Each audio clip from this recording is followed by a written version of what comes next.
What's up everybody, this is Jack from Crypto49er, bringing you on my journey into cryptocurrency. So we didn't make it to 7 days. I was hoping that we would go to 7 days without FUD or government regulation news.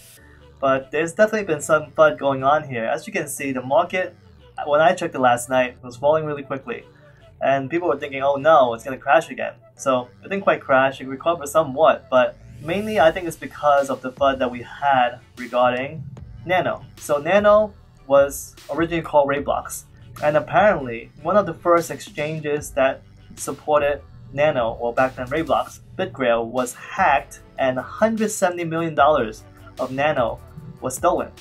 So according to this article, 17 million Nano were stolen.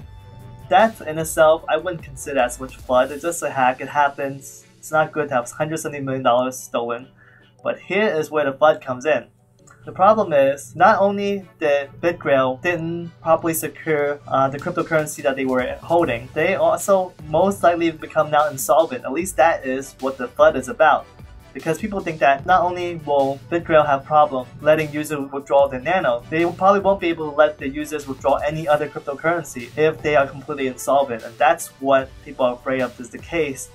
I think that was probably enough to drive the market downwards. So we'll see how much it affects cryptocurrencies overall, but right now I have to say, we're at 0 days again. So unfortunately, I don't think we are able to push Bitcoin up forward because we can't even get to go 7 days without any bad news, any FUD or government regulation news. That's just how it is, I guess, for the month of February, and let's see what happens down the line. Now on to today's topic. Given the fact that we all know that cryptocurrency is not safe ever on any exchanges, if you have Nano, it's probably best if you put the Nano into your own wallet instead. So first thing I did was go to nano.org, which is the website, and then try to see what kind of wallet they offer. So unfortunately though, their iOS wallet is not available yet. Their desktop wallet is not available yet. The only options you have is a phone node with Linux. So you can either download the 64-bit version or the Arch Linux version. Either one of these are not exactly easy to set up. I was thinking about doing the 64-bit Linux phone node, but at the same time, I only have about $100 of Nano, so it's not really a big deal to me. So for me personally, I'm going to show you guys how to set up the online wallet. So at least it gives you some protection.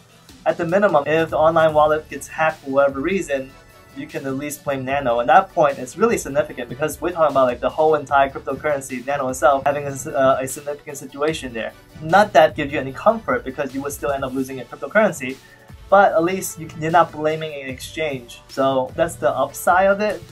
Anyway, so what I'm going to show you guys today is how to set up the online wallet. So the first thing is just click on go to Nano Web Wallet, which brings you here. You just click on sign up, and then once you do that, it'll bring you to the sign up screen. So you can just sign up your email and your password. A lot of people say should you use a different email for each cryptocurrency that you hold. I mean, that's entirely up to you guys. I think if you're able to have multiple emails, that would be great, you know, then that way you are able to protect yourself, not putting everything into one basket. So that's a good idea. But I wouldn't say do it for every single cryptocurrency because that's just a little too much to keep track of. But that's up to you. It depends on how much security you want to put into it. So once you do that, they'll give you your identifier and your seed. You need to make sure you back this information up. You either print it out or you save it somewhere really well, like I mentioned in the past, like KeyPass, something that will store it into a really encrypted file so that it's very hard to hack.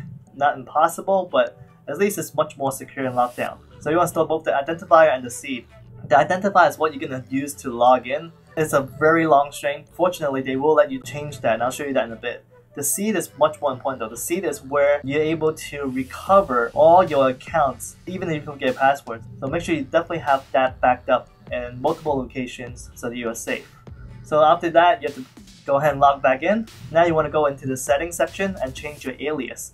So you can change your alias to anything you want. Probably just something that is not known to anybody. That's why you wouldn't find my alias as the same as my username on YouTube, because I don't want to make it that easy for someone to guess my alias. The next thing is the auto sign up time. You could probably, that's optional, should probably change it to like something like 10 minutes, just because most online banking services, even for the United States anyway, they pretty much log you out about 10 minutes. So 30 minutes seems a little high, but that's something that's optional, depends on what you guys want to do. After you change the alias, they have a little pop-up on the bottom right hand corner. It says success, alias successfully changed. At this point, you can go ahead and go to the security section, and in the security section, scroll down and you'll find two-factor authentication. This is something that I would do it no matter the amount of funds I have stored in, just because it's just an additional protection that you can add to your account. So when you click enable, it'll give you the little QR code that you can scan, or you can use a key to type it in to Google Authenticator, Authy, or whatever it is that you use. Definitely the key, if you can, store somewhere safe along with where your private seed is stored. So then that way you can actually recover it in case you lose your phone or someone accidentally delete your Google Authenticator app for whatever reason, you delete it or your kid deleted it, whatever reason.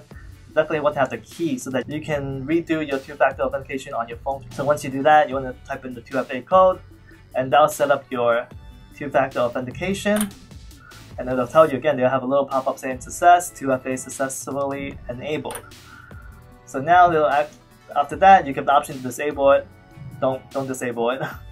The next thing is log out again, and this time log back in with not your wallet identifier, but with your alias. So now you can log in with your alias and your password, and then when you do that, it's going to ask you for your Google Authenticator, or it's going to ask you for your 2FA code, and you can type it in. This will test to make sure that your 2FA code is all set up correctly. So at this point, all this is just a setup before you even transfer funds, because you want to set up as much security as you can, but at the same time, make sure that all the securities are set up properly and you're not missing any information or your Google Authenticator doesn't work.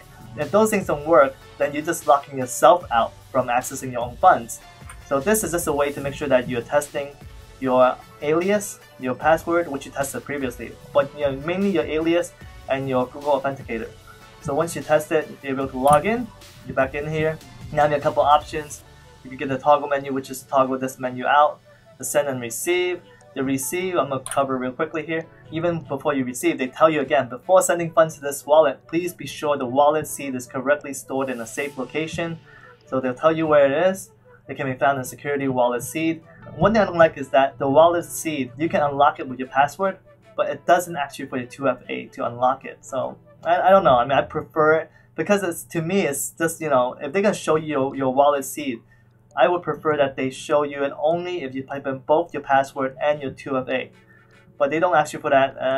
Something that I hope they will down the line. But anyway, so here you see your account.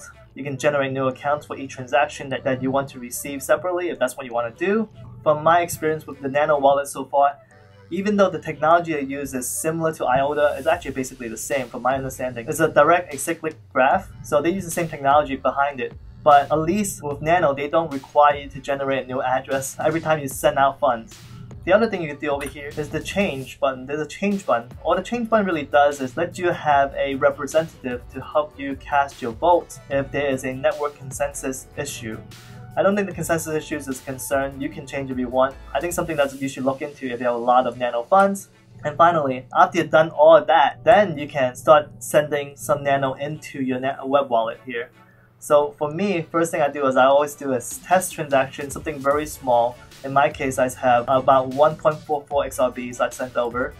So I sent it over as a test transaction, make sure that works. I know it costs a little bit to do a test transaction because you're now basically doing 2 transactions to send your whole entire amount from your exchange. But it really depends, how much you have and how much it costs as a transaction fee. I think it was 0.01 actually for a transaction from exchange to the Nano wallet. I know Nano is supposed to have free transactions just like IOTA, but I guess when you're withdrawing anything from the exchange, they're going to charge you something. In this case, 0.01 they charge. It's not that bad, so I'm willing to pay for it not just once, but twice, so that I'm able to confirm. Once I confirm that this transaction went through properly, then I do a second one, since I know at that point the wallet is set up properly and I know that it received the funds properly the first time from the test transaction. That's pretty much my video for today, guys. Let me know what you guys think. Leave a comment down below. Smash the like button, smash the subscribe button, and don't forget to sign up for the Brave browser. I'll give away a little bit of Litecoin to anybody that watched this video and sign up and set up a Brave browser the way I suggested in this video here. So I have a link to it down below. If it isn't crypto, it isn't worth mining, it isn't worth speculating. I'll see you guys tomorrow. Peace out.